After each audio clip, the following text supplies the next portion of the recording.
ಉದಯಸೇನನು ಮತ್ಸ್ಯ ದೇಶದ ಉದಯಸೇನನು ಇತ್ತನೋಲಗ ಸಜೀವರೊಡನೆ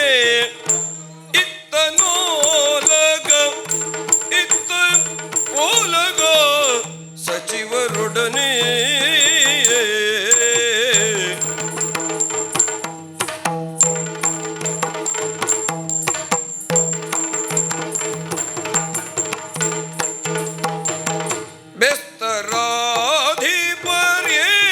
ಬೆಸ್ತರಾಧಿಪರ್ಯೇಳಿಗೆಯನು ಬೆಸ್ತರಾಧಿಪರ್ ಏಳಿಗೆಯನು ಯೋಚಿಸಿದನು ಬೆಸ್ತರಾಧಿಪರ್ ಏಳಿಗೆಯನು ಮತ್ತೆ ಯೋಚಿಸಿ ಆದಿನು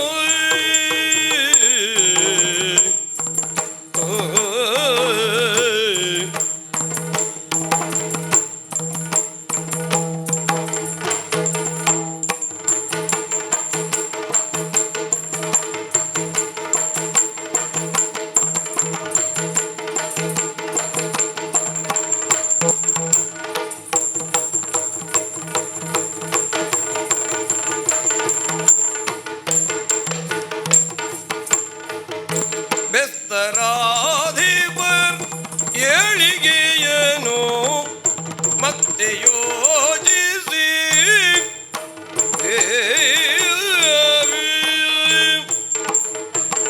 ಅಯ್ಯ, 56 ದೇಶಗಳಲ್ಲಿ ಒಂದಾದ ಕೀರ್ತಿ ಹೊಂದಿದ ನಾಡಿದುವೇ ಮತ್ಸ್ಯ ದೇಶ.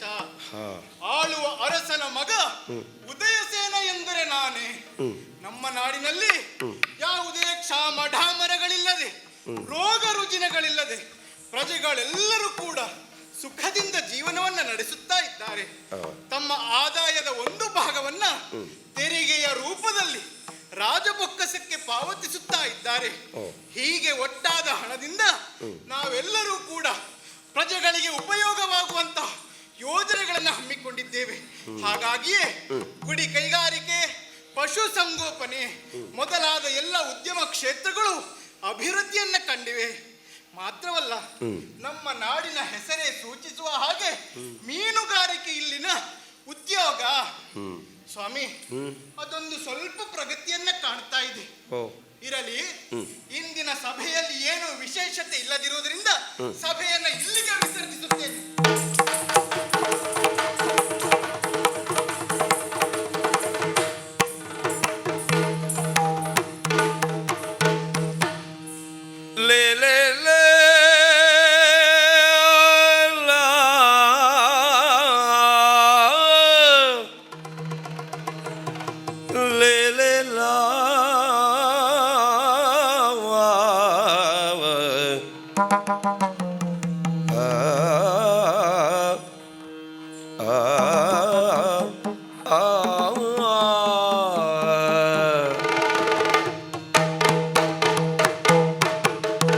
ಕಡಲ ಗಂಗವ್ವನ ಕಂದರು ನಾವು,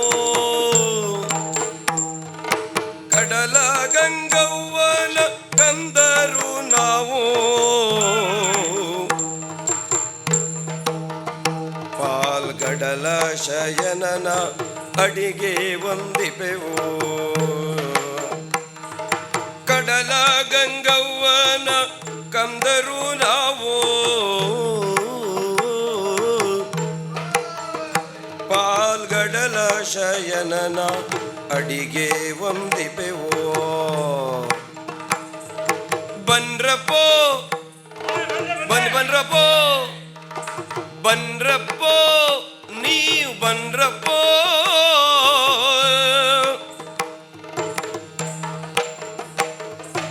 ಒಡಲಿನ ಪಾಡಿಗೆ ಬಿಟ್ಟೀಗ ಬಿಡದಿಯ,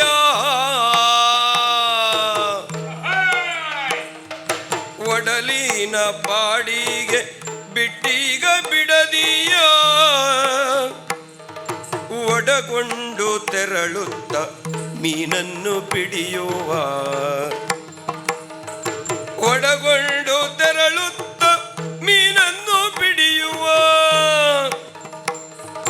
ಬನ್ರಪ್ಪ ಸ್ವಾಮಿ ಬನ್ರಪ್ಪ ಕಡಲ ಗಂಗವ್ವನ ಕಂದರು ನಾವು ಕಡಲ ಜಯನನ ಅಡಿಗೆ ಹೊಂದಿಪೆವೋ ಬನ್ರಪ್ಪೋ ನೀವು ಬನ್ರಪ್ಪೋ ಬನ್ರಪ್ಪೋ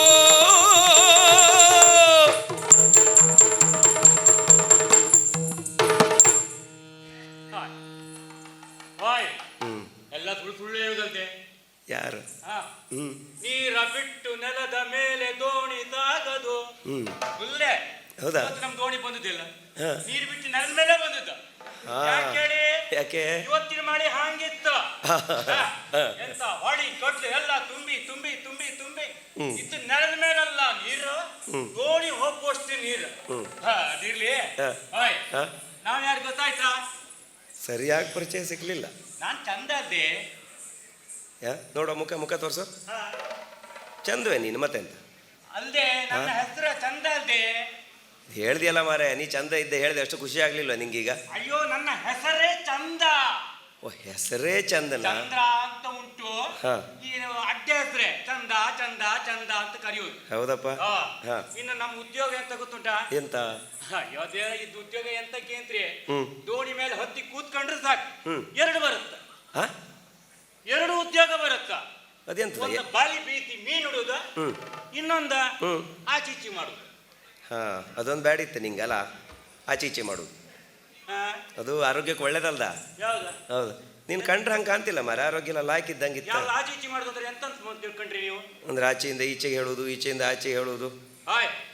ಹಂಗಲ್ದೆ ಮತ್ತೆ ನಾಡಿದ್ದು ಹಂಗಲ್ಲ. ಅದು ಕೇಂದ್ರ ಎಷ್ಟು ಜನ ಇದ್ರ, ಕೆಲವು ಕಚೇರಿಯಲ್ಲೆಲ್ಲ ಹೋಗಿ ನೋಡ್ಬೇಕು. ಎಂತ ಆಚಿಂದ ಈಚೆ ಮಾಡೋರು ಎಷ್ಟು ಜನ ಇದ್ರು ಗೊತ್ತಿತ್ತಾ? ಕಚೇರಿಯಲ್ಲಿ ಆಚೆ ಈಚೆ ಮಾಡುದಂದ್ರೆ ಎಂತದ? ಕಡತ ಕಡತ ಈಚೆ ಮೇಜಿನಿಂದ ಆಚೆ ಮೇಜಿಗೆ, ಆಚೆ ಮೇಜಿನಿಂದ ಈಚೆ ಮೇಜಿಗೆ. ಆಚೆ ಈಚೆ ಮಾಡೋರು ಎಷ್ಟು ಜನ ಇದ್ರ? ನೀನು ಸಮುದ್ರದಲ್ಲ ಕಚೇರಿ ಬದಿ ಓಡಾಡ್ತೀಯಲ್ಲ. ಹೌದಪ್ಪ, ನಮ್ಗೇನಾರು ಆಯ್ಕಲ್ಲ ಕೆಲಸಲ್ಲ. ಹೌದಪ್ಪ.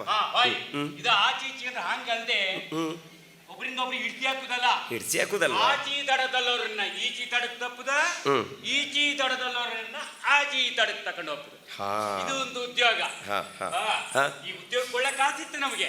ಹೌದಾ? ಹೌದಪ್ಪ. ಕಾಸಿತ್ತಂದ್ರೆ ಒಂದ್ಸಲ ಆಚಿಂದ ಈಚಿ ಮಾಡ್ರೆ ಎಷ್ಟು ಕೊಡ್ತಾರೆ ಗೊತ್ತಿತ್ತಾ? ಎಷ್ಟ? 40 ರೂಪಾಯಿ ಕೊಡ್ತಾರೆ. ಎಷ್ಟ? 40 ರೂಪಾಯಿ. 40 ರೂಪಾಯಿ ಕೊಡ್ತಾರನ? ಈಚಿಂದ ಆಚೆಗೆ ಕರ್ಕೊಂಡು ಬಿಟ್ರೆ 40?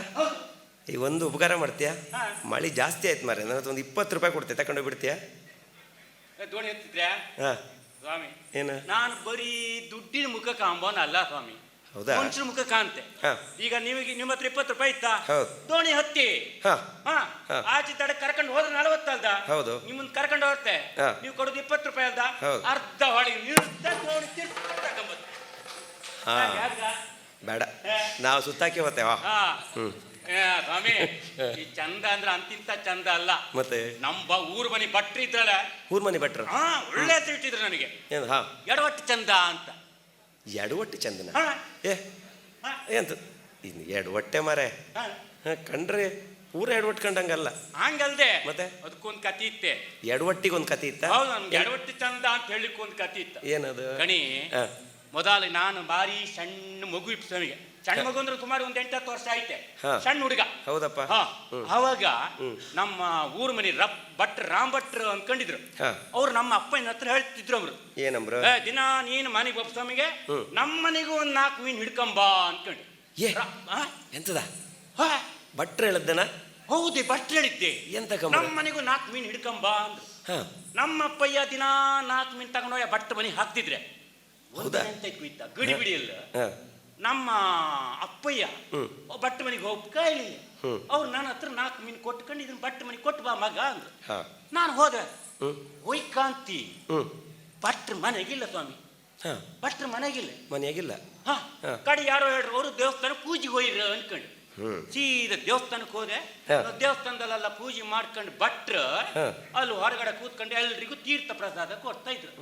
ಎಲ್ಲ ತೀರ್ಥ ತಕೊಂತಿದ್ರು. ಆಮೇಲೆ ತಟ್ಟಿ ಇತ್ತಲೆ, ತಟ್ಟಿಗೆಲ್ಲ ಕಾಸು ಹಾಕ್ತಾ ಇದ್ರು. ಎಲ್ರೂ ತೀರ್ಥ ತಕೊಂಡ್ರೆ ನಾನು ಅಲ್ಲಿವರೆಗೆ ಹೋದ್ರ ಮೇಲೆ ನಾನು ತೀರ್ಥ ತಕೊಂಡೇ ಇದ್ರೆ ದೇವ್ರಿಗೆ ಅವಮಾನ ಆಗ್ತಿಲ್ಯಾ? ದೇವರಿಗೆ ಹಂಗೋಯ್ ನಾನು ತೀರ್ಥ ತಕೊಂಡೆ. ಓಯ್ ತೀರ್ಥ ತಕೊಂಡಿದ್ನೆ, ತಟ್ಟಿ ಕಾತಿಲಿ ತಪ್ಪು ಕಾಸು ತರಲಿಲ್ಲ. ಎಂತ ಮಾಡುದು ಯೋಚನೆ ಮಾಡ್ಕೊಂಡು ಆಮೇಲೆ ಅಪ್ಪಯ್ಯ ಕೊಟ್ಟಿದ್ದು ಮೀನಿತ್ತಲೆ ಬಟ್ರೆ ಇದು ಕಾಣಿಕೆ ತಟ್ಟಿ ಹಾಕುದಾ ಅಂತ ಯೋಚನೆ ಮಾಡ್ತಾ ಇದ್ದೆ. ಹೆದರಿಕೆ ಶುರುವಾಯ್ತು ಮರ್ರೆ. ಎಂತ ಈ ಮೀನು ತೆಗೆದು ತಟ್ಟಿ ಹಾಕಿರೆ ಮೀನು ಎಲ್ಲಾರು ಗಮಕ್ಕ ಕಾಕ್ ತಿಂದ್ರೆ ತಟ್ಟಿ ಒಳಗಿದ್ದು ಮಂಡಿ ಅಡ್ಡಿಲ್ಲ ಮರೆ. ಎಂತದ ಹಾಯ್ ಒಳ್ಳೆ ಮಾತಾಡೋದು ನಾವ ನೀವ? ನಿಮ್ ಗಾದಿ ಮಾತು ಕುದೀತಾ? ಹಣ ಕಂಡ್ರಿ ಹಣ ಬಾಯ್ ಬಿಡುವುದಿಲ್ಲ. ಅನ್ಕೊಂಡು ಯೋಚನೆ ಮಾಡಿ ತಟ್ಟಿ ಹಾಕಿ ಕೊಯ್ಲೆ ಬಟ್ರೆ ಇದು ನಿಮ್ ಕೈಗೆ ಕೊಡುದಾ ಕೇಂಡಿ ಎಂತದ ಕಾಣಿಕಿ? ಎಂತ ಕಾಣಿಕಿ? ಅದೇ ಮೀನು ನಮ್ಮ ಅಪ್ಪಯ್ಯ ಕಡ್ದಿದ್ದು ಚೆಟ್ಟು ಬಂತು ಕಾಣಿಬಿಟ್ರೆ ಎಡವಟ್ಟಿ ಚಂದ. ಏನು ನಾನು ಮೀನ್ ತಿಂತಾನ ಇಲ್ಲಿ ಯಾಕೆ ಮೀನ್ ತಂದ್ಯ? ಹೋಗ ಎಡವಟ್ಟಿ ಚಂದ ಹೋಗ ಬೇಸ್ತಿರ್ ಸ್ವಾಮಿ. ಅವ್ರು ಆನ ಮನೆ ಬೇರ್ತಿರಲ್ಲ ಮರ್ರೆ. ಆವತ್ತೇ ಕೇಳಿ ನಾನು ಎಡವಟ್ಟಿ ಚಂದ ಅನ್ಸುತ್ತೆ. ಮನೆ ಆದ್ರೂ ಬಿಡ್ಲಿಲ್ಲ ನಾನು. ಮನೆಗೆ ಬಂದು ಕೇಳಿ, ಅಲ್ಲ ಅಪ್ಪಯ್ಯ ನೀವು ದಿನ ಮೀನ್ ತಗೊಂಡು ಬಟ್ರಿಗೆ ಕೊಡ್ತಿದ್ರಿ ಅಲ್ಲಿ, ಇವತ್ತು ತಗೊಂಡು ಕೊಟ್ರೆ ನಾನು ಬೆರ್ಸಿರಲ್ಲ ದೇವಸ್ಥಾನದಾಗೆ. ಮರೆಯ ಮೀನ್ ತಗೊಂಡು ನಿನ್ನ ದೇವಸ್ಥಾನಕ್ಕೆ ಹೋದದ್ದನ ಮನೆಯಲ್ಲ ಆ ಭಟ್ರ ಮನೆಗೆ ನಾಯಿ ಬೆಕ್ಕು ಇತ್ತು. ಆ ಬೆಕ್ಕಿಗೆ ಆ ಮೀನು ದೇವ್ರೆ ಭಟ್ರ ಮೀನ್ ತಿಂತಿಲ್ಲೇ ಅಂದ್ರು. ಭಟ್ರ ಮೀನ್ ತಿಂತಿಲ್ಲ ಅಂತ ಗೊತ್ತಾದ ನಂಗೆ ಅವತ್ತೇ ಸ್ವಾಮಿ. ಆದ್ರೂ ಬಿಡ್ಲಿಲ್ಲ ಕೇಂಡಿ ಭಟ್ರ ಮೀನ್ ಯಾಕೆ ತಿಂತಿಲ್ಲೇ? ಆಗ ನಮ್ಮ ಅಪ್ಪಯ್ಯ ಹೇಳ್ರಿ, ಭಟ್ರಿಗೆ ಮೀನ್ ವಾಸನೆ ತಕೊಂಡ್ರೆ ಸಾಕತ್ತು, ಮೀನ್ ತಕ್ಕಂತಿಲ್ಲ ಅಂದ್ರೆ ಮೀನ್ ವಾಸನೆ ತಕೊಂಡ್ರೆ ಸಾಕತ್ತಮ್ರ ಅವ್ರಿಗೆ. ಆ ವಾಸನೆ ಅಂದ್ರೆ ಆತಿಲ್ಲ ಅಮ್ರು. ಹಂಗಪ್ಪ ಮೀನ್ ತಕ್ಕಂತಿಲ್ಲ, ಮೀನ್ ತಿಂತಿಲ್ಲ ಅಮ್ರು.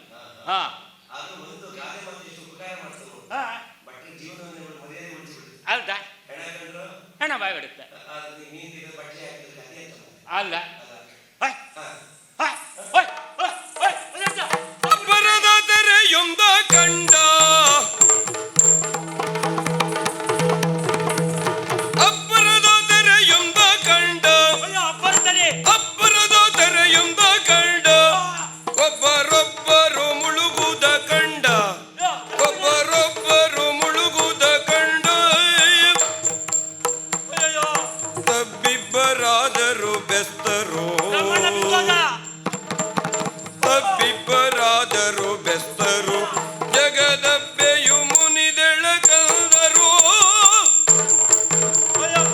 ಅಪರದ ತೆರೆಯೊಂದ ಕಂಡ, ಒಬ್ಬರೊಬ್ಬರು ಮುಳುಗುದ ಕಂಡು.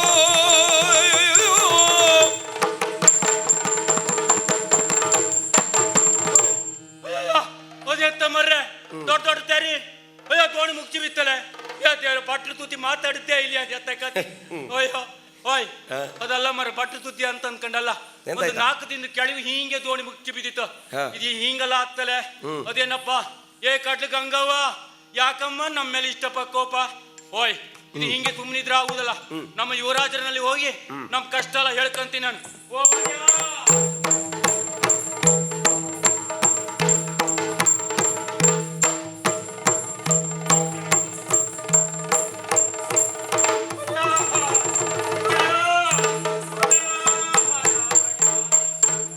ಅಡ್ಡ ಬಿದ್ದೆ ಒಡೆಯ ಮೊದಲಿಗೆ ತಕ್ಕುದ ಗಿಡದ ಗಿಡದರ ಗಿಡ, ಅಡ್ಡ ಬಿದ್ದೆ ಒಡೆಯ ಮೊದಲಿಗೆ ದಡಬಡ ಆಗ್ತೈತೆ ಎದಿ ಒಳಗೆ, ದಡಬಡ ಆಗ್ತೈತೆ ದಡಬಡ ದಡಬಡ ದಡಬಡ ಆಗ್ತೈತೆ ಎದಿಯೊಳಗೆ, ಬಿಡದೆ ಬಿಡದೆ ಬಂದ ತೆರೆಯೊಳಗೆ, ಬಿಡದೆ ಬಂದ ತೆರೆಯೊಳಗೆ, ಅಡ್ಡ ಬಿದ್ದ ಕಾಣಿ ನೀರೊಳಗೆ, ಅಡ್ಡ ಬಿದ್ದ ಕಾಣಿ ನೀರೊಳಗೆ.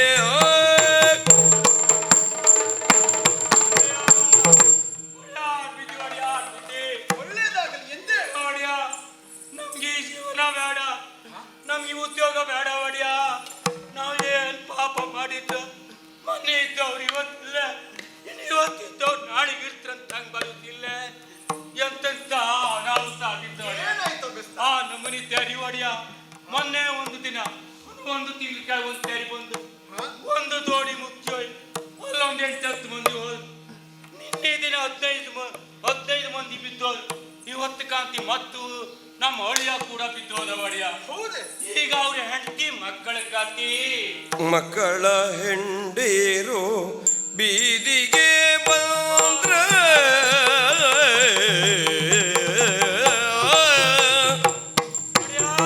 ಮಕ್ಕಳ ಹೆಂಡಿರು ಬೀದಿಗೆ ಬಂದ್ರ ಬಿಕ್ಕಳಿಸಿ ಅಳತಾರ ಗತಿಯೇನ ಮುಂದ ಬಿಕ್ಕಳಿಸಿ ಅಳತಾರ ಗತಿಯೇನ ಮುಂದ ಅಕ್ಕರೆಯಿಂದಲೇ ಕೇಳ್ಕಂತೀ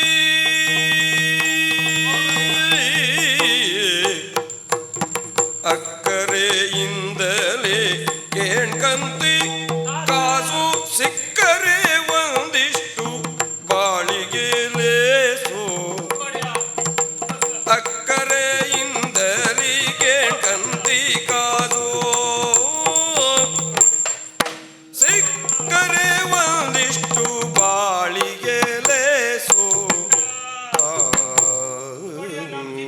ಮಾಡೋಕೆ ನಮ್ಗೆ ಸುಖ ಇಲ್ಲ ಒಡೆಯ, ಸುಖ ಇಲ್ಲ ಒಡೆಯ. ಏನಾಯ್ತೆಂದು ಹೇಳು. ಏನಂತ ಏನು ಹೇಳುದು ಒಡೆಯ? ನಿಮ್ಮ ಎದುರು ನಿಲ್ಲಕ್ ನಂಗೆ ಕಾಲಲ್ಲೂ ಬಲ ಇಲ್ಲ, ಹೇಳಕ್ ನಾಲ್ಗೆಯಲ್ಲೂ ಬಲ ಇಲ್ಲ ಒಡೆಯ.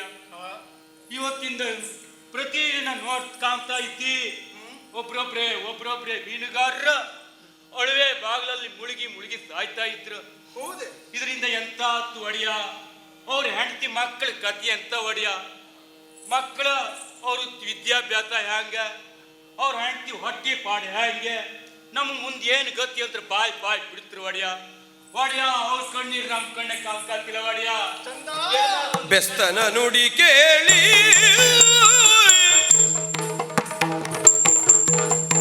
ಬೆಸ್ತನ ನುಡಿ ಕೇಳಿ ಮನದೊಳು ಅಸ್ಥಿರವನು ತಾಳಿ ಮನದೊಳು ಅಸ್ಥಿರವನು ತಾಳಿ ಬೆಸ್ತರ ಪಾಲಿಪ ಸುಸ್ಥಿರ ಬಾಳಿಗೆ ಬೆಸ್ತರ ಪಾಲಿಪ ಸುಸ್ಥಿರ ಬಾಳಿಗೆ ಅಸ್ತ್ರವ ಕಾಣದು ಮಸ್ತಕದೊಳಗೆ ಬೆಸ್ತರ ಪಾಲಿನ ಸುಸ್ಥಿರ ಬಾಳಿಗೆ ಅಸ್ತ್ರವ ಕಾಣದು ಮಸ್ತಕದೊಳಗೆ. ಆ ಮಕ್ಕಳಿಗೆ ಏನಾರು ಒಂದು ಜೀವನಾಂಶ ಕೊಡಿಯಮ್ಮ. ಎಷ್ಟು ಬಾರಿ ಹೇಳಿದ್ದೇವೆ ನಿಮಗೆ, ಹೊಳೆ ಹಾಗೂ ಸಮುದ್ರ ಸೇರುವಂತಹ ಅಳಿವೆಯ ಬಾಗಿಲಿನಲ್ಲಿ ತೀವ್ರವಾದಂತಹ ತೆರೆ ಇರುತ್ತದೆ. ಹಾಗಾಗಿ ಬಹಳ ಜಾಗರೂಕತೆಯಿಂದ ಅಲ್ಲಿ ವ್ಯವಹರಿಸಬೇಕು ಎಂದು. ನೋಡು, ಈ ರೀತಿಯಾಗಿ ಸಮುದ್ರದ ಅವಘಡಗಳು ಸಂಭವಿಸಿದರೆ ಅವರನ್ನೇ ನಂಬಿದಂತವರ ಪರಿಸ್ಥಿತಿ ಏನಾಗಬೇಕು ಒಮ್ಮೆ ಯೋಚಿಸಿದ್ದಾರೇನು ಅವರು? ಈಗ ಮೀನುಗಾರರು ಸಂಜೆ ಹೊತ್ತಿಗೆ ಬರುವಾಗ ಮಕ್ಕಳು ಕಾಯುದುಂಟು. ತಂದೆ ಕೆಲಸಕ್ಕೋಸ್ಕರ ಹೋಗಿದ್ದಾರೆ. ಸಂಜೆ ಬರುವಾಗ ತಿಂಡಿ ತಿನಿಸುಗಳನ್ನು ಹಿಡಿದುಕೊಂಡು ಬರುತ್ತಾರೆ ಎಂದು ಕಾಯುತ್ತ ಕುಳಿತಿರುವಂತಹ ಆ ಪುಟ್ಟ ಕಂದಮ್ಮಗಳು, ಗಂಡನನ್ನೇ ಎದುರು ನೋಡುತ್ತಿರುವಂತಹ ಆ ಹೆಂಡತಿ, ಇನ್ನು 9 ತಿಂಗಳುಗಳ ಕಾಲ ಹೊತ್ತು ಹೆತ್ತು ಸಾಕಿ ಸಲುಹಿದಂತಹ ಆ ತಂದೆ ತಾಯಂದಿರಿಗೆ ಸ್ವಂತ ಮಗ ಕಡಲಲ್ಲಿ ಬಿದ್ದು ಸತ್ತ ಎಂದು ಕೇಳಿದಾಗ ಅವರ ಪರಿಸ್ಥಿತಿ ಏನಾಗಬೇಕು? ಅಷ್ಟು ಮಾತ್ರವಲ್ಲ, ಈ ಪ್ರಪಂಚದಲ್ಲಿ ಎಲ್ಲ ಶೋಕಗಳಿಗಿಂತ ಪುತ್ರ ಶೋಕ ನಿರಂತರವಂತೆ ಇದಕ್ಕೆ ಕೊನೆ ಇಲ್ಲ. ಹಾಗಾದ್ರೆ ಇದೇ ರೀತಿ ಸಮುದ್ರದ ಅವಘಡಗಳು ಸಂಭವಿಸಿದರೆ ಇನ್ನು ನಮ್ಮ ದೇಶದ ಗತಿ ಏನಾಗಬೇಕು? ಇದಕ್ಕೆ ಏನು ಪರಿಹಾರವೋ? ತಪ್ಪು ತಿಳ್ಕೊಂಬೇಡಿ, ನನ್ನ ಮಂಡಿಯೊಳಗೆ ಹೊಳೆದು ಒಂದು ಮಾತು ಹೇಳುದ? ಖಂಡಿತವಾಗಿ ಹೇಳಿದ್ವ? ಭರತ ಕಂಡದೋಳಿಹ ಬೆಸ್ತರು ಇಂದೀಗ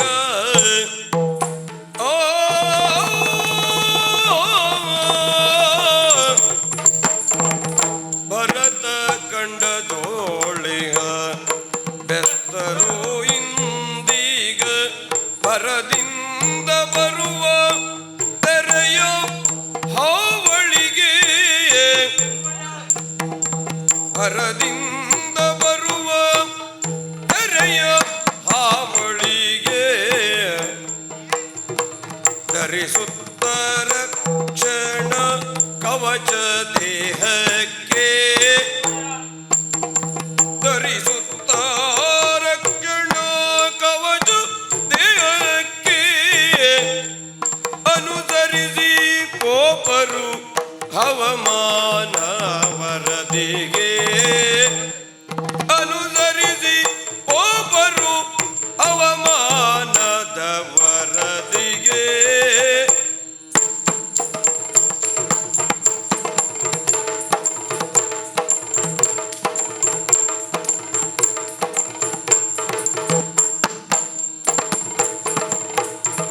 ಭರದ ಕಂಡ ಜೋಳಿಯ ಬೆಸ್ತರು ಇಂದೀಗ ಭರದಿಂದ ಬರುವ ತೆರೆಯ ಹವಳಿಗೆ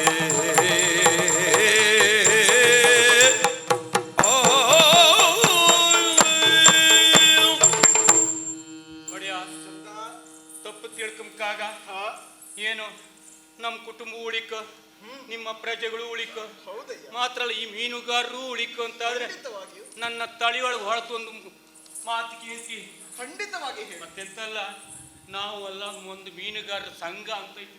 ಹಾ, ನಮ್ಮ ಮೀನುಗಾರದ್ದೇ ಒಂದು ಒಕ್ಕೂಟ. ಸರಿ. ಅದ್ರೊಳಗೆ ಹಾ, ಭರತ ಖಂಡದ ಅಂದ್ರೆ ಅದೇನೋ ಭಾರತ ಖಂಡ ಓಹೋ, ಕರ್ನಾಟಕದ ಕರಾವಳಿಯ ಒಂದಷ್ಟು ಮೀನುಗಾರರು ವಲಸೆಯಾಗಿ ನಮ್ಮಲ್ಲಿ ಇದ್ರು ಒಡೆಯ. ಹೌದೇ? ಹಾ, ಹಾ, ಆ ವಲಸೆ ಬಂದಂತಹ ಆ ಮೀನುಗಾರರು ಹೇಳುದು ಏನು? ಆ ಕರ್ನಾಟಕದ ಕರಾವಳಿಯ ಭಾಗದಲ್ಲಿ ಮೀನು ಹಿಡುವವರಿಗಲ್ಲ ಒಂದು ಅಂಗಿ ಕೊಡ್ತರು. ಯಾವ್ದದು? ಅದು ರಕ್ಷಣಾ ಕವಚ ಅಂತ. ಓಹೋ, ದೇಹದ ರಕ್ಷಣಾ ದೇಹದ ಕವಚ. ರಕ್ಷಣಾ ಕವಚ. ಸರಿ. ಅವರು ಆ ನೀರಿಗೆ ಬಿದ್ರೂ ಕೂಡ ಹಾ. ಮುಳುಗುದಿಲ್ಲ ಅಂತ ಹೇಳಿ. ಓಹೋ, ಅಂತದ್ದು ಅಂಗಿಯನ್ನು ಕೊಡ್ತಾರೆ. ಹೌದಂತಂದು ಒಂದು ಕವಚ ಕೊಡ್ತಾರೆ. ಸರಿ. ರಕ್ಷಕ ಸಾಧನ ಅಂತ ಹೇಳಿ. ಹಾ, ಮಾತ್ರ ಅಲ್ಲ, ಯಾವಾಗ ನೀವು ಹೋಗ್ಬೇಕು, ಯಾವಾಗ ಅಬ್ಬರದ ತೆರೆ ಬರ್ತದೆ ಎನ್ನುವಂತಹ ಮುನ್ಸೂಚನೆಯನ್ನು ಕೊಡ್ತಾರಂತೆ. ಓಹೋ, ಹೌದೇ? ಅಂತಹ ಮುನ್ಸೂಚನೆ ಬಂದಾಗ ಮೀನುಗಾರರು ಕಡಲಿಗೆ ಇಳಿಯುವುದಿಲ್ಲ ಅಂತ. ಯಾಕಂದ್ರೆ ಅವರಿಗೂ ಹೆಂಡತಿ ಮಕ್ಕಳೆಲ್ಲ ಇದ್ರಲ್ಲ. ಹಾಗಾದ್ರೆ ಹವಾಮಾನ ಇಲಾಖೆಯವರು ಕೊಡುವುದಿರ್ಬೇಕಿದು. ಯಾವುದು? ಹವಾಮಾನ ಇಲಾಖೆಯವರು. ಹವಾಮಾನದ ವರದಿಯವರು ಯಾವಾಗ ಚಂಡಮಾರುತ ಬರ್ತದೆ ಅಂತ ಖಂಡಿತವಾಗಿ ಅವ್ರು ಹೇಳ್ತಾರಂತೆ. ಮಾತ್ರ ಅಲ್ಲ, ಈಗ ಇತ್ತೀಚೆಗೆ ಇನ್ನೊಂದು ಹೊಸ ತಂತ್ರ ನಡೆದಿದೆ. ಯಾವುದದು? ಅದೇ ಅದೆಂತ ಹೇಳ್ತಿದ್ರು ಕಣಿ, ದ್ವಿಮುಖ ಸಂಪರ್ಕ ಸಾಧನ.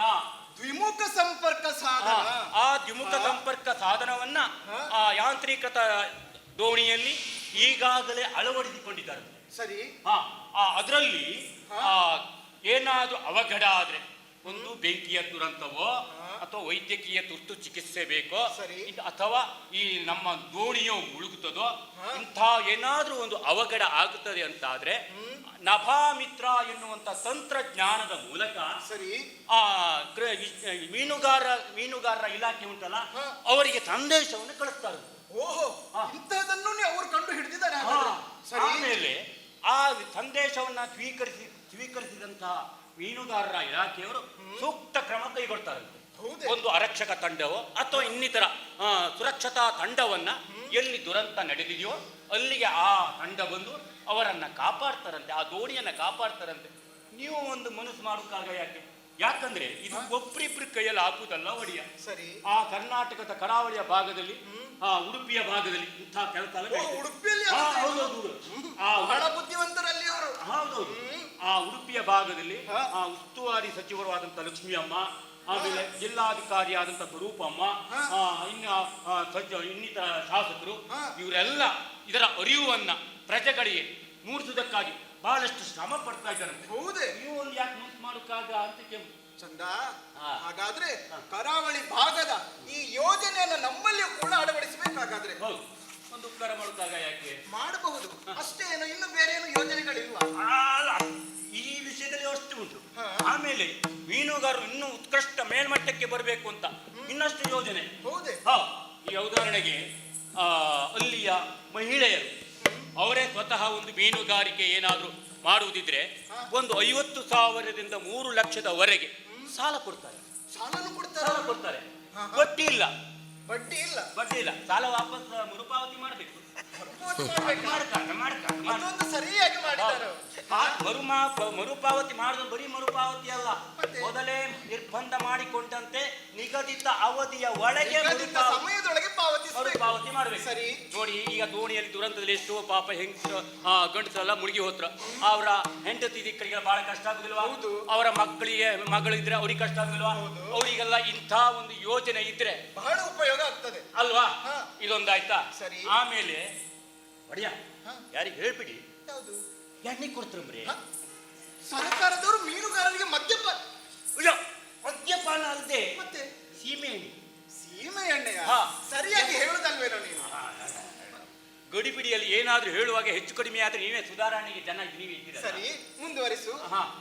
ಅದು ಸೀಮೆ ಎಣ್ಣೆ ಅಂದ್ರೆ ಆ ಯಂತ್ರ, ಸೀಮೆ ಎಣ್ಣೆ ಯಂತ್ರಕ್ಕೆ ಸರಿ. ಸೀಮೆ ಎಣ್ಣೆಗೆ ಹಾ. ತಿಂಗಳಿಗೆ ಒಂದು 200 ಕೊಡ್ತಾರಂತೆ ಲೀಟರ್. ಸರಿ. ಮಾತ್ರ ಅಲ್ಲ, ಸರಿ. ಆಮೇಲೆ ಆ ಸೀಮೆ ಎಣ್ಣೆ ಯಂತ್ರದಿಂದ ಹಾ. ಮತ್ತಷ್ಟು ಮೇಲ್ದರ್ಜೆಯ ಯಂತ್ರವನ್ನ ಮಾಡಿಸುವುದಿದ್ರೆ ಹಾ. ಅದಕ್ಕೂ ಹಣ ಸಹಾಯ ಮಾಡ್ತಾರಂತೆ. ಅದಕ್ಕೂ ಹಣ ಸಹಾಯ ಮಾಡ್ತಾರೆ. ಹಾ. ಹಾ. ಆಮೇಲೆ ಹಿಡಿದ ಮೀನನ್ನ ಕ್ಲಪ್ತ ಸಮಯಕ್ಕೆ ಸರಿಯಾಗಿ ಮೀನ್ ತಿಂಬೋರಿಗೆ ಸಿಕ್ಕಂದ್ಕೊಂಡು ಹೇಳಿ, ಅವರಿಗೆ ಮಾತ್ರ. ಹಾ. ಮೀನ್ ತಿಂಬೋರಿಗೆ ಸಿಕ್ಕಂದ್ಕೊಂಡು ಸರಿ. ಅಂದ್ರೆ ಏನೋ ಬಹಳ ದೂರದಲ್ಲಿ ಇರ್ತಾರೆ, ಹಾ. ಅಲ್ಲಿವರೆಗೆ ಹೋಗುವಾಗ ಈ ಮೀನು ಅಲ್ಲಿವರೆಗೆ ತೆಗೆದುಕೊಂಡು ಹೋಗುವಾಗ ಮೀನು ಹೊಳಸಲು ವಾಸನೆ ಬರ್ತದೆ. ತಾಜಾ ಮೀನುಗಳನ್ನು ತಾಜಾ ಮೀನುಗಳನ್ನ ಮುಟ್ಟಿಸುವುದಕ್ಕಾಗಿ ಹಾ. 2 ಚಕ್ರದ್ದು, 3 ಚಕ್ರದ್ದು, ಹಾ. 4 ಚಕ್ರದ್ದು ವಾಹನವನ್ನ ಖರೀದಿ ಮಾಡುವುದಕ್ಕಾಗಿಯೂ ಕೂಡ ಇಂತಹ ಸಹಾಯ ಮಾಡ್ತಾರೆ. ಹೌದು. ಆಮೇಲೆ ಇನ್ನೂ ಒಂದು ಬಹಳ ಒಳ್ಳೆ ವಿಷಯ ನಾನು ಕೇಳ್ಕೊಂಡಿದ್ದೆ. ಯಾವುದು? ಅಲ್ಲಿ ಏನು ಉಳಿತಾಯ ಪರಿಹಾರ ಯೋಜನೆ ಅಂತ ಮಾಡ್ತಾರೆ. ಉಂಟಾ? ಹೌದು. ಯಾವುದದು? ಅಂದ್ರೆ ಸರ್ಕಾರದ್ದು, ಹಾ. ಕೇಂದ್ರ ಸರ್ಕಾರ ಮತ್ತೆ ಕರ್ನಾಟಕ ಸರ್ಕಾರದವ್ರು ಸೇರಿ 4,000 ಕೊಡ್ತಾರೆ. ಹೌದಾ? ಹೌದು. ಚಂದ. ಹಾ. ನಿನಗೆ ಎಷ್ಟು ಬೇಕು ಅಷ್ಟನ್ನು ಮಾತ್ರ ನೀನಿಲ್ಲಿ ಹೇಳ್ತಾ ಇದ್ದೀಯ. ಬೇಹುಗಾರರಿಂದ ನಾನೂ ಕೆಲವೊಂದು ವಿಷಯವನ್ನ ತಿಳಿದುಕೊಂಡಿದ್ದೇನೆ. ಹಾ. ಅದರಲ್ಲಿ 1,500 ಅವ್ರಿಗೆ ಪಾವತಿಸಬೇಡವೇನು? ಇವ್ರು ಮೀನುಗಾರ 1,000 ಕಟ್ಟಕ, ಮತ್ತೆ ಆ ಬೇವುಗಾರ ನಿಮ್ಗೆ ಹಂಗೆ ಹೇಳಿರ? ಹಾ. ಆ ಬೇವುಗಾರ ಏನ್ ಬುದ್ಧಿವಂತ, ಅವ್ರಿಗೆ ಬೇಕಾದಷ್ಟು ಮಾತ್ರ ಅವ್ರಿಗೆ ಹೇಳ್ಕೊಂಡ, ನಾವು ಬೇಕಾದ್ರೆ ನಾವು ಹೇಳಿಲ್ಲ. ಇರ್ಲಿ. ಈಗ ನಮಗೆ 1,500 4,000 3,000 ನಮಗೆ ಲಾಭ ಆಗ್ತದೆ ಅಂತಾದ್ರೆ, ಮಾತ್ರ ಖಂಡಿತ 3,000 ನಮಗೆ ಲಾಭ ಆಗ್ತದೆ ಅಂತಾದ್ರೆ 1,500 ನಾವು ಯಾಕೆ ಕಟ್ಟುಕಾಗ? ಖಂಡಿತವಾಗಿ ಕಟ್ಟಬೇಕು. ಅದಂದ್ರೆ ಎಲ್ರಿಗೂ ಅಲ್ಲ, ಮೀನುಗಾರಿಕಾ ಸಹಕಾರ ಸಂಘದಲ್ಲಿ ಅವರ ಹೆಸರು ನೋಂದಾವಣೆ ಆಗ್ಬೇಕು. ಖಂಡಿತವಾಗಿ. ಅವರು 8 ತಿಂಗಳಿಗೆ ಅವರು ಹಣವನ್ನ 1,500 ಮರುಪಾವತಿ ಮಾಡ್ಬೇಕು, ಕೊಡಬೇಕು. ಯಾಕೆ ಅಂತ ಹೇಳಿದ್ರೆ ನಿಷೇಧಿತ ಸಮಯದಲ್ಲಿ ಇಂಥ ಸಮಯದಲ್ಲಿ ನೀವು ಮೀನು ಹಿಡಿಯಬಾರದು ಅಂತ ಒಂದು ನೀವು ಸಮಯವನ್ನು ನಿರ್ಬಂಧ ಮಾಡಿರಲ್ಲ. ಆ ಸಮಯದಲ್ಲಿ ಇವರು ಹಟ್ಟಿಪಾಡಂತ ಈಗ ಬೇಸಾಯಗಾರರಾದ್ರೂ ಭತ್ತ ಬೆಳೆಸ್ಕೊಂಡು ಅಕ್ಕಿ ಮಾಡ್ಕೊಂಡು ಮನೆಯಲ್ಲಿ ಅಕ್ಕಿ ಶೇಖರಣೆ ಮಾಡಿ ಇಟ್ಕೊಂಡ್ರ, ಮೀನುಗಾರರು ಮೀನು ಅಂತ ಕೂಡಿಟ್ಕೊಂಡ್ರ ಒಳಗೆ ಹೊರಸ ಮೀನು ತಿಂತಕ್ಕಂದ್ರೆ ಮತ್ತೆ 3 ತಿಂಗಳು ಅವರಿಗೆ ಆ ಸಮಯದಲ್ಲಿ ಹಣದ ಅವಶ್ಯಕತೆ ಇರ್ತದಲ್ಲ. ಹಾಗಾಗಿ ಅವರು 1,500 ಅಲ್ಲಿ ಪಾವತಿ ಮಾಡಿದ್ರೆ ಅದಕ್ಕೆ 3,000 ಸೇರಿಸಿ ಕೇಂದ್ರ ಸರ್ಕಾರ ಕರ್ನಾಟಕದ ಸರ್ಕಾರ ಸೇರಿಸಿ ಇಂಥ ಒಂದು ಯೋಜನೆಯನ್ನು ಮಾಡಿದ್ದಾರೆ. ಈ ಯೋಜನೆಯನ್ನು ಕೂಡ ನಮ್ಮ ಮೀನುಗಾರರಿಗಲ್ಲ, ಮಧ್ಯ ದೇಶದ ಜನರು ನಾವಲ್ಲ, ಅವರ ಪರವಾಗಿ ನಾನು ನಿಂತು ಕೇಳ್ತಾ ಇದ್ದೇನೆ, ಇಷ್ಟು ಒಂದು ಕೆಲಸ ಮಾಡಬೇಕು. ಕರ್ನಾಟಕ ಕರಾವಳಿಯ ಉಡುಪಿಯಲ್ಲಿ ಈ ಯೋಜನೆಗಳೆಲ್ಲ ಅನುಷ್ಠಾನಗೊಂಡಿದೆ ಅಂತ ಆದ್ರೆ ಅದನ್ನು ನಮ್ಮಲ್ಲಿಯೂ ನಾವು ಅಳವಡಿಸಿಕೊಳ್ಳಬೇಕು. ನೋಡೋಣ. ಆ ಯೋಜನೆಗಳನ್ನ ಅಳವಡಿಸಿಕೊಳ್ಳುವುದಕ್ಕಾಗಿ ನಾನು ಒಂದು ಸ್ವಲ್ಪ ಆಲೋಚನೆಯನ್ನು ಮಾಡ್ತೇನೆ. ಅದು ಸರಿ, ನೀನು ಬರುವಾಗ ಹಾಗೆ ಬಂದದ್ದೇನು? ಹೌದು, ನಾನು ಯಾವಾಗಲೂ ನಿಮ್ಮನ್ನ ನೋಡುವುದಕ್ಕೆ ಬರುವಾಗ ನಿಮಗಂತ ಮೂಲವ್ಯಾಧಿ ಕಾಣಿಕೆ ಹಿಡ್ಕೊಂಡು ಬರ್ತಾ ಇದ್ದೇನೆ. ಎಂತದ್ದು ಅದು ಮೂಲವ್ಯಾಧಿ ಕಾಣಿಕೆ? ಹಾಗಲ್ಲ ಪುಣ್ಯಾತ್ಮ, ಅಮೂಲ್ಯವಾದ ಕಾಣಿಕೆ. ಅದೇ ಅಮೂಲ್ಯವಾದ ಕಾಣಿಕೆ ತರ್ತಾ ಇದ್ದೆ. ಇದು ಜಾರಿ, ಸಿಗಡಿ, ಕುರ್ಕ, ಜಾತಿ ತಿಂದ್ರೆ ಕಣ್ಣು ಕೂರ್ಕ, ಈವರೆಗೆ ಇದನ್ನೆಲ್ಲ ತರ್ತಾ ಇದ್ದೆ. ಹೌದು. ಆದ್ರೆ ಇನ್ನು ಮುಂದೆ ಹಂಗಲ್ಲ. ಮತ್ತೆ ಬೈಗಿ, ಬಳಿ ಬೈಗಿ, ಮಾಂಗ ನಂಗ್ ಬೇಡ. ನಿಂಗ್ ಬೇಡ, ನಂಗ್ ಬೇಕು. ನಂಗ್ ಬೇಡ, ನಂಗ್ ಬೇಕು ಮಾರಾಯ. ನಿಮಗ್ ಬೇಕು, ನಂಗ್ ಬೇಡ. ಅಲ್ಲ, ನಿನಗ್ ಬೇಡ, ನಂಗ್ ಬೇಕು. ನಂಗ್ ಬೇಡ. ಎಂತಕ್ಕೆ ಪುಣ್ಯಾತ್ಮ? ನಂಗಂದ್ರೆ ಎಂತ? ನಂಗಂದ್ರೆ ಅದೊಂದು ಮೀನ್ ಹೆಸರೇ. ಮತ್ತೆ ನಂಗೆನ್ನುವ ಮೀನು ಬೇಡ. ಯಾಕಂದ್ರೆ ಬರೀ ವಾಯು ಉಪದ್ರ ಅಂತ ಹೇಳುದು. ಹೌದಾ? ಶ್ವಾಸ ಎಲ್ಲೆಲ್ಲಿ ಹೋಗ್ತಂತ ಗೊತ್ತಾಗುದಿಲ್ಲ. ಹೌದಾ? ಅದು ಬೇಡ. ನಂಗ್ ಮೀನು ಒಂದು ಬೇಡ. ಸರಿ. ಈ ಉಳಿದ ಮೀನನ್ನೆಲ್ಲ ಸೇರಿಸ್ಕೊಂಡು ಮುಂದಿನ ಸಲ ಬರುವಾಗ ಅಮೂಲ್ಯವಾದ ಕಾಣಿಕೆ ಅಂತ ನಿಮಗ್ ತರ್ತೇನೆ. ನೀನು ಯಾವುದು ಕಾಣಿಕೆಯನ್ನು ಕೊಡುವ ಅವಶ್ಯಕತೆ ನನಗಿಲ್ಲ. ಹಾ. ನೀನು ಇಲ್ಲಿಯವರೆಗೆ ಬಂದಿದ್ದೀಯಲ್ಲ, ಹಾ. ನಿನ್ನಿಂದ ನನಗೊಂದು ಉಪಕಾರ ಆಗಬೇಕು. ಏನು? ಏನು ಹೇಳು? ಏನು? ಎಲ್ಲರೂ ನೆರೆದಿದ್ದಾರೆ. ಹೌದು. ಹಾಗಾಗಿ ಹಾ. ನೀನೀಗ ಅವರಿಗೊಂದು ಸಹಾಯವನ್ನ ಮಾಡಬೇಕು. ಹಾ. ದೇಹಕ್ಕೆ ರಕ್ಷಾ ಕವಚ, ಹಾ. ಹವಾಮಾನ ಇಲಾಖೆಯ ವರದಿಯನ್ನ ಅನುಸರಿಸಿಕೊಂಡು ಹಾ. ಮಾತ್ರವಲ್ಲದೆ ಹಾ. ಈ ದ್ವಿಮುಖ ಸಂಪರ್ಕ ಸಾಧನವನ್ನ ಅವರವರ ದೋಣಿಗಳಲ್ಲಿ ಅಳವಡಿಸಿಕೊಳ್ಳಬೇಕು ಹಾ. ಎಂದು ನಿಮ್ಮವರಿಗೆ ನೀನೇ ಸಾರಿ ಸಾರಿ ಹೇಳಬೇಕು. ಓ, ಇದನ್ನ ನಾವು ಪ್ರಚಾರ ಮಾಡ್ಬೇಕು. ಹಾ. ಅರಿವು ಮೂಡಿಸುವ ಕಾರ್ಯಕ್ರಮ ಮಾಡಿದ್ರೆ ನಾವು ನಿಮಗೆ ಕೊಟ್ಟಂತ ಅಮೂಲ್ಯವಾದ ಕಾಣಿಕೆ. ಸರಿ, ಹಾ. ಖಂಡಿತವಾಗಿ ಆಯ್ತು, ಬರ್ತೇನೆ. ಹಾ. ಆಯ್ತಾ? ಹೌದು, ಮಾಡ್ತೇನೆ, ಮಾಡ್ತೇನೆ. ಸರಿ, ಹಾಗಾದ್ರೆ. ಬರ್ತೇನೆ. ಒಳ್ಳೆಯದಾಗಲಿ. ಸ್ವಾಮಿ, ಅಲ್ಲಿನ ಯೋಜನೆಗಳನ್ನ ನಮ್ಮಲ್ಲಿ ಅನುಷ್ಠಾನಗೊಳಿಸಬೇಕು. ಹಾ. ಹಾಗಾಗಿ ಇದರಲ್ಲಿ ಕಾರ್ಯಪ್ರವೃತ್ತನಾಗುತ್ತೇನೆ.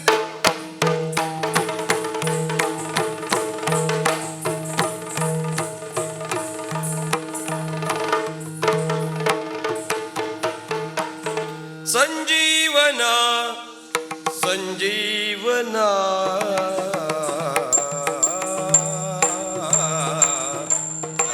ರಾಮಣ್ಣ, ಕೃಷ್ಣಣ್ಣ, ಸುಬ್ರಣ್ಣ ಎಲ್ಲರೂ ಬನ್ನಿ. ಎಂತ ಮೀನ್ ಹಿಡುಕ್ ಹೋಗಿಲ್ಲ ಇವತ್ತಂಗಾರೆ. ನಾಳಿ ಕಡ್ಲಿಗಳು ಕಾಗಂಬ್ರ ಮೀನ್ ಹಿಡುಕೆ ಹವಾಮಾನ ವರದಿ ಆಯ್ತು. ಅದಲ್ದೆ ನಮ್ಮ ಯುವರಾಜರು ನಿಷೇಧಾಜ್ಞೆ ಹೊರಡಿಸಿದ್ರು. ಹಂಗಾಗಿ ಇವತ್ತೇ ಮೀನ್ ಹಿಡುಕ್ ಹೋಯ್ಕಂಬ್ರ. ಮತ್ತೆ ನೀವು ಬೊಪ್ಪತ್ತಿಗೆ ಹಾಂಗೆ ಬರ್ಬೇಡಿ, ಇದನ್ನ ಹಾಯ್ಕೊಂಡೇ ಬನ್ನಿ ಅಕ್ಕ. ಇದೆಂತ ಗೊತ್ತಾಯ್ತಾ? ಎಂತ? ಸಂಜೀವನ ಅಂದೇಳಿ ಹಾ. ಬೆಸ್ತರ ಪಾಲಿಗೆ ರಕ್ಷಣೆಯನ್ನು ಕೊಡುತ್ತಲ್ಲ, ಅದಕ್ಕೆ ಇದನ್ನ ಸಂಜೀವನ ಅಂತ. ಮತ್ತೆಂತ ಗೊತ್ತಿದ್ದ? ಮರುಜೀವನವನ್ನು ಕೊಡುವಂತಹ ಚೈತನ್ಯದಾಯಕವಾದಂತಹ ಈ ವಸ್ತುವೇ ಸಂಜೀವನ ಅಂದೇಳಿ. ಹಂಗರಿಗೆ ಎಲ್ಲ ಹೋಪಲ್ಲ. ಮತ್ತು ಬೊಪ್ಪತ್ತಿಗೆ ಎಲ್ಲರೂ ಇದನ್ನ ಹಾಯ್ಕೊಂಡೇ ಬನ್ನಿ ಅಕ್ಕ. ಓ, ನಡಿ. ಮತ್ತೆ ನೀವು ಕಡ್ಲಿಗೆ ಇಳುವತ್ತಿಗೆ ಯಾವ್ದಾವ್ದೋ ದೋಣಿಯೆಲ್ಲ ಹತ್ತುಕಾಗ ವಿಮುಖ ಸಂಪರ್ಕ ಸಾಧನ ಇಪ್ಪಂತಹ ದೋಣಿಯನ್ನೇ ಹತ್ತಕ. ಎಂತಕಂದ್ರೆ ನಮ್ಗೆಲ್ಲ ಮನೇಲಿ ಹೆಂಡತಿ ಮಕ್ಕಳದೇ ಇದ್ರಲ್ದ, ಅವರೊಟ್ಟಿಗೆ ನಾವೆಲ್ಲ ಜೀವನ ಸಾಗಿಸಬೇಡ್ದ. ಹೌದಪ್ಪ. ಹಂಗಾರೆ ಹೋಪಾಕ ಎಲ್ಲರೂ ವಿಮುಖ ಸಂಪರ್ಕ ಸಾಧನ ಇಪ್ಪಂತಹ ದೋಣಿಯನ್ನೇ ಹತ್ಕ ಬನ್ನಿ. ಹೋಪ ಹೋಪ.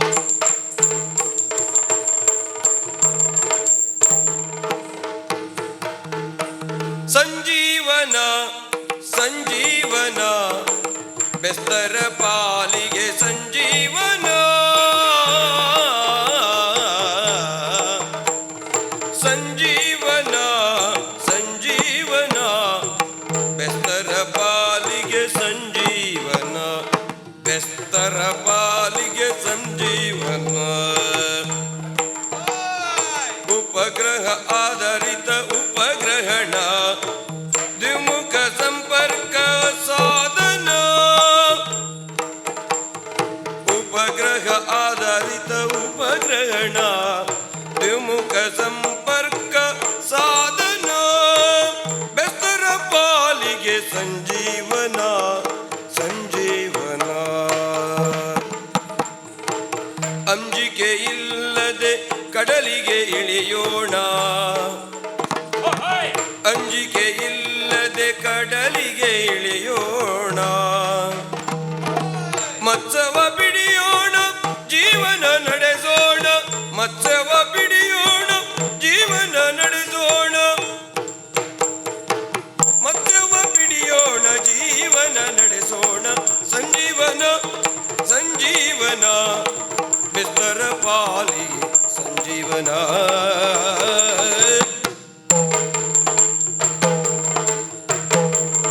ಆದಿದೇವ ಸಕಲಾಗಮ ಪೂಜಿತ ಯಾದವ ಕುಲಮೋಹನ ರೂಪ ವೇದೋದ್ಧಾರಕ ತಿರುಪತಿ ವೆಂಕಟ ವೇಣುನಾಥ ಪ್ರಿಯ ನಮೋ ನಮೋ. ನಾರಾಯಣ ತೇ ನಮೋ ನಮೋ. ನಾರದ ಸನ್ನುತೆ ನಮೋ ನಮೋ. ತಾತಯ್ಯತ್ತ ದಿನ್ನದಿ ಮಂಗಲೋ